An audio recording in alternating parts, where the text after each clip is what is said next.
kebaikannya. Kedua kalinya, selawat beserta salam kita panjatkan kepada junjungan kita Nabi Muhammad Sallallahu Alaihi Wasallam, di mana beliau telah membawa kita dari zaman jahiliyah menuju ke zaman Islamiyah. Adapun tujuan saya untuk berdiri di sini adalah untuk menyampaikan sebuah pidato saya yang berjudul Kewajiban Menuntut Ilmu. Dan saya berharap kita dapat mengambil hikmahnya. Sebelumnya saya ingin bertanya, teman-teman tahu tidak 3 wajib? Ya, wajib itu artinya kalau dikerjakan dapat pahala, dan kalau ditinggalkan akan berdosa. Teman-teman takut dosa apa tidak? Kalau takut dosa, mari kita bersama-sama rajin menuntut ilmu dengan hati yang ikhlas, pantang menyerah dan lillahi ta'ala. Para hadirin dan hadirat yang berbahagia, kewajiban menuntut ilmu bukan hanya perintah orang tua, bukan hanya perintah di sekolah ataupun golongan didik kita, semata-mata perintah Allah Subhanahu wa Ta'ala. Firman Allah dalam surat Al-Mujadalah ayat 11 yang berbunyi, A'udzu billahi minasy syaithanir rajim. Bismillahirrahmanirrahim. Yarfa'illahu alladhina amanu minkum walladhina utul ilma darajat. Wallahu bima ta'maluna khabir. Artinya, niscaya Allah akan menunjukkan orang-orang yang beriman di antaramu dan orang-orang yang diberi ilmu pengetahuan beberapa derajat. Dan Allah Maha mengetahui apa yang kamu kerjakan. Nabi Muhammad Sallallahu Alaihi Wasallam bersabda, "Talabul ilmi fardhatun 'ala kulli muslimin wal muslimat." Artinya, mencari ilmu itu diwajibkan bagi muslim laki-laki maupun muslim perempuan.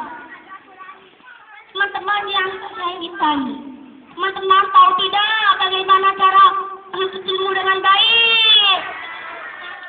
Gampang teman-teman, kalau kita tidak ingin berdosa karena meninggalkan kewajiban, kita harus rajin dan semangat belajar di sekolah, di rumah, dan tak lupa pula belajar mengaji.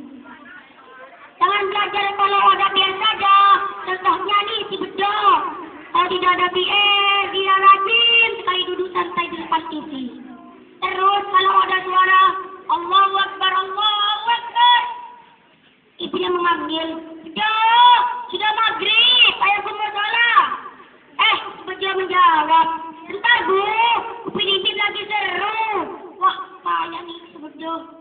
Apakah teman-teman seperti Bedo? Alhamdulillah kalau teman-teman sudah seperti Bedo, berarti teman-teman sudah pintar membagi waktu antara bermain dan belajar. Para hadirin dan hadirat yang berbahagia, sekarang ini zaman sudah semakin modern.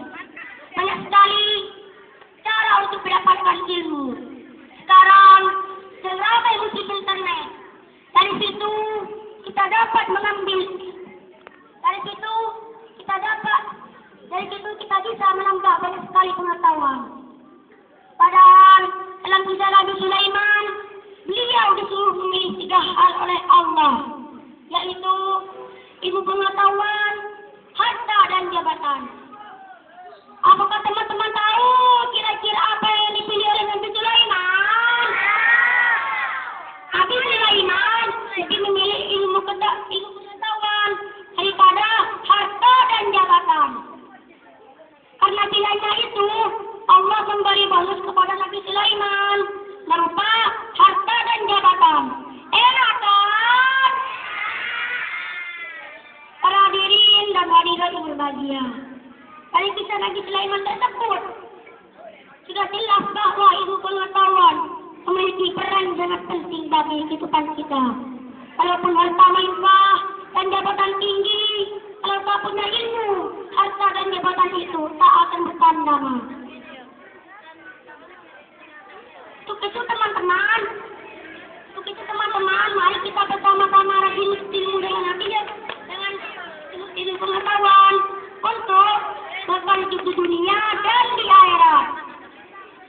Tanpa ilmu di dunia kita tidak akan disegani orang dan tidak akan menjadi orang yang sukses. Sedangkan di akhirat orang yang tak berilmu hanya akan terbawa arus ke sana kemari dan tidak dipandang orang lain. Dan akhirnya gemplung neraka. Alhamdulillah min dzalik. Kita telah bersumpah tapi masih banyak bohongnya. Meski punya harta melimpah tanpa ilmu tak ada gunanya. Demikianlah pidato saya. Apabila ada kurang dan lebihnya, saya mohon maaf dengan sebesar-besarnya. Wabillahi taufiq wal hidayah. Wassalamualaikum warahmatullahi wabarakatuh.